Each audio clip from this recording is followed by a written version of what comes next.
প্রায় 2 বছর ধরে জাতিগত সহিংসতায় বিপর্যস্ত ভারতের উত্তর পূর্বাঞ্চলীয় রাজ্য মণিপুর। এর জেরে চলতি সপ্তাহে রাজ্যের মুখ্যমন্ত্রীর পদ থেকে পদত্যাগ করেন এন বীরেন সিং। তার ইস্তফার পর নতুন কোনো মুখ্যমন্ত্রীর নাম ঘোষণা করতে পারেনি বিজেপি। এই অচলাবস্থার মাঝেই বৃহস্পতিবার রাজ্যটিতে জারি করা হয় রাষ্ট্রপতির শাসন।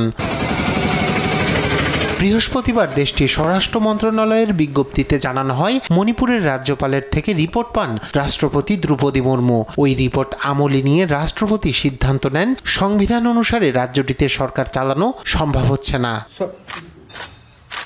বীরেন সিং এর পদত্যাগের পর মণিপুরে নতুন মুখ্যমন্ত্রী বেছে নিতে যথেষ্ট চেষ্টা চালিয়েছে বিজেপি। এই কারণে সে রাজ্যের বিধায়কদের সঙ্গে বেশ কয়েক দফা বৈঠক করেন উত্তর পূর্ব রাজ্যগুলোর বিজেপির দায়িত্বে থাকা সম্বিত পাত্র। গেল 2 দিনে রাজ্য সভাপতি এ সারদা দেবীকে নিয়ে রাজ্যপাল ভাল্লার সঙ্গে 2 দফায় বৈঠক করেও নাম চূড়ান্ত করতে পারেনি বিজেপি নেতৃত্ব।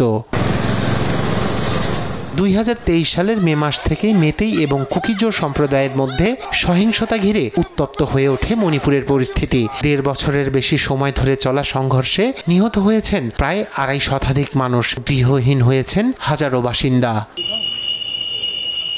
রায়হান কবি শুভ্র, নিউজ ডেস্ক, দেশ টিভি।